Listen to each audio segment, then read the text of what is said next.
Bonjour, je vais vous lire le chapitre 6 de Lancelot, les chevaliers de la table ronde. Chapitre 6, la dame du lac. Parvenus au port de Saint-Malo sans encombre, les trois compagnons décidèrent de poursuivre leur route ensemble jusqu'à Rennes. Ainsi fut fait. Tandis que Ban regagnait la terre de Bénoïc et Bohort celle de Gannes, Merlin s'achemina vers la forêt de Brocéliande. La belle Viviane exerçait déjà sur son cœur un attrait si puissant qu'il ne pouvait s'en détacher. Hélas, lorsqu'il arriva près de la fontaine de Barenton, nulle présence humaine, nulle jeune fille pour l'accueillir. Son pouvoir de lire l'avenir l'aurait-il abandonné? Pourtant cette ombre qui le couvre, le dépasse, saisit ses rênes. Viviane était là, levant vers lui son visage pâle. « Cher Seigneur, vous voici donc enfin. Il n'est pas de jour où je n'ai souhaité votre retour. Chaque matin m'a vue guettant votre venue, et chaque soir m'a vue repartir déçue. Béni soit cette heure où je vous retrouve enfin, et fasse le ciel qu'elle dure toujours. Désormais, je ne vous autorise plus à repartir. » Tout en disant ces mots, elle venait d'attacher à un arbre proche les brides de sa monture. Mais le nœud se défiait aussitôt quand Merlin le regarda. « On ne peut me faire ainsi prisonnier. Il faut autre chose que la ruse ou la force, lui dit alors Merlin en souriant. Et plus d'amour suffirait-il à vous garder? Murmura Viviane, toujours le regardant. Certes, l'amour seul rend les hommes fous. Alors je vous en conjure, vivez ce moment auprès de moi, comme si vous deviez y rester toujours. Merlin sauta de cheval et prit dans ses bras sa belle amie. Tout le jour, ils le passèrent à parler d'amour, mais dès le soir venu, Viviane ne put s'empêcher d'interroger Merlin sur ses pouvoirs secrets.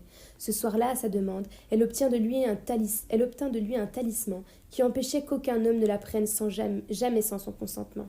Sans doute n'était-ce qu'un fragile anneau, un simple rameau courbé que l'enchanteur attacha à l'aide d'un fil de lin autour du cou de la jeune fille, mais à partir de cet instant, le charme agit.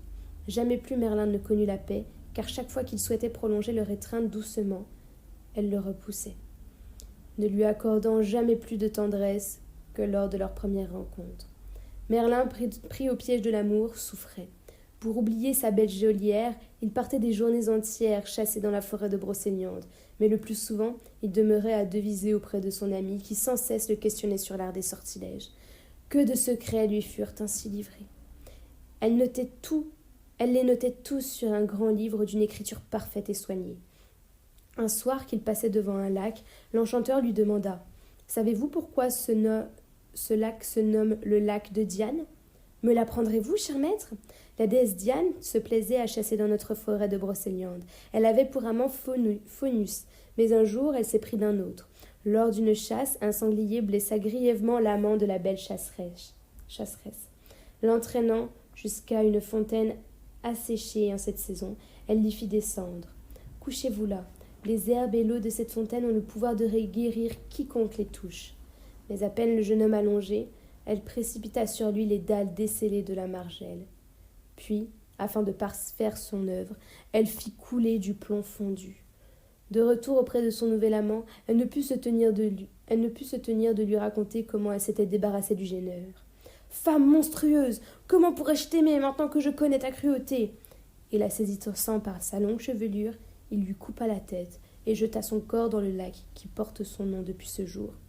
« Quel bel endroit pourtant! Je crois qu'il me plairait d'y vivre, » dit pensivement Viviane qui regardait le lac frémir sous une légère risée. À peine avait-elle achevé ces paroles que la terre boit l'onde et que surgissent de hauts arbres séculaires, au milieu desquels trône un majestueux manoir. « Ce sera donc là votre demeure, » proclame Merlin. « Tous ceux qu'il vous plaira de recevoir verront ce que vous découvrez maintenant. Tous les autres ne verront ici qu'un lac où se noieront ceux qui voudraient y pénétrer par la force. Je vivrai donc dans ce castel et me ferai appeler la dame du lac, » dit alors Viviane, le visage rayonnant de bonheur. Merlin resta encore longtemps auprès de son amie, si bien que, lorsqu'il la quitta, la belle l'avait dépossédé de tous les secrets les plus mystérieux de son art. Il partit cependant, car il lui restait une tâche d'importance. L'heure n'était pas encore venue où il ne pourrait plus échapper au pouvoir de la dame du lac. Fin du chapitre 6.